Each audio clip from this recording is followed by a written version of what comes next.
Bruno Capdeville, hailing all the way from Portugal. Yet another representative of the Revolution Fight team. I tell you, I think the Revolution members are wearing a groove in the floor. They've been up and down that aisle all night long. The Revolution team growing every single day. Bruno Capdeville, a world-class grappler, now making his initial foray into the world of mixed martial arts. Some last-minute instructions from Team Revolution patriarch Rob Bellick. And Capdeville climbs into the professional MMA ring for the very first time.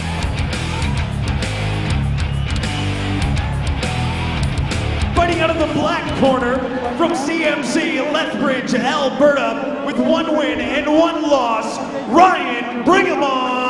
Gonna call you out for a short stare down. And fighting out of the red corner for Revolution Martial Arts out of Langley, BC. Check out their website for the details on the club at revolutionfightteam.com with a record of 0-1, Bruno Capdeville. We call him Cadillac Capdeville for obvious reasons. Ryan Brigham looking game, fired up.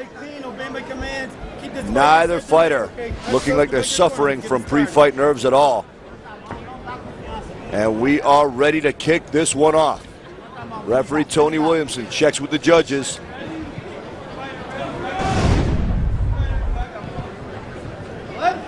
Brigham looks like he's ready to go 10 minutes ago.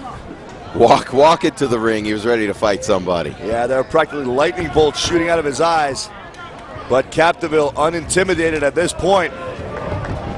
And Capdeville's stand-up coming to the fore initially, but Brigham simply running right through, clamping on, and Capdeville switching things up and driving Brigham to the mat. Now we're going to see exactly where Brigham's at in terms of grappling, because this is Capdeville's specialty. On top now in the half guard position, trying to pull his leg free, circling to the left. Brigham doing what he can to prevent the full mount or side mount from being attained by Capdeville. Capdeville now pushing the leg down and stepping over into the side mount position. Yeah, not only side mount, but momentarily. He had that arm trap. Look at this, full mount, and that's a high mount. But Brigham is very fast and explosive. Yeah, he only needed a momentary window of opportunity, and he was up, back on his feet again, but still in trouble. Locked into a guillotine choke as he pushes Capdeville into the corner. And look at how calm Capdeville looks there. This is obviously a guy who's seen his share of competition. Oh, and he's trying to go underneath, hips forward with the guillotine. He's picking him up completely off the ground with that guillotine choke. His arm has come free, and Brigham gets himself out of danger, but we are going to find out how much energy was taken away from Brigham. Now Capdeville, with the leg across the face, it looks in a good position for an armbar, but the rope's making it entirely impossible for him to finish. The referee's going to have to bring this action back into the ring, and that's exactly what's happening. This has got to be a heartbreaker for Capdeville, who looked to be only moments away from finishing this fight. I don't even know how you restart that one. I think he's going to keep him, he is going to try to restart it. Well, that is only fair, but unfortunately it's almost impossible to entirely duplicate that position. Is he going to let him get the, I guess so. He's going to let him apply the armbar. And look at Brigham, smashes the knee down across the face and throat. And now he's on top. Heavy hammer fists and right-handed punches coming from Brigham. Capdeville refusing to relinquish that single leg, driving Brigham over, but Brigham still scrambling. Man, move and counter move here. Capdeville always seeming to be just a half step ahead in terms of grappling anyway. And now Capdeville again taking side mount, and I've got to say I'm impressed with the way Brigham scrambles and reguards. Yeah, he's very quick. As I said, he's explosive and very sudden with his moves.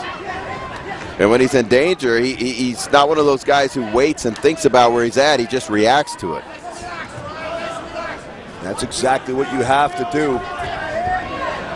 Mixed martial arts being such a fast-paced sport, things happen in the span of nanoseconds. Fighting is more reflex than conscious thought for these athletes. And now Brigham with the closed guard. Opening it up. Very active fighter off his back is Brigham, but now turning his back to Capdeville, never an advisable thing to do. Capdeville's body control is so tight. And look out, he's giving his back up. He needs to relinquish that headlock before Capdeville takes the back. And once again, able to swivel the hips around. Even though he's still in a little bit of danger, he's not giving his back up. And look at the high guard on Capdeville, keeping knees and elbows together, climbing his feet up Brigham's back to stay constantly ready to spring a submission. And a couple of attempts at an armbar there, but Brigham saw it coming. Now Capdeville trying to clamp on a triangle choke. Oh, almost a triangle mount, but he let it go. Just hammered away at the closing seconds here. A full mount and just a ground and pound barrage from Bruno Capdeville. Ryan Brigham trying to bring his feet up into the armpits of Capdeville, but unsuccessful so far. Strike after strike, few of these landing, but no offensive maneuvers enacted by Brigham whatsoever at this point. Now Brigham temporarily trapped in an arm lock, but scrambling and taking the back of Capdeville. Man, we're going to start calling Brigham Houdini. One precarious position after another, and he manages to escape. And there's what you like to call, Jeff, the battery drainer, that knee on stomach position. That's a good thing he took that at the end of that round.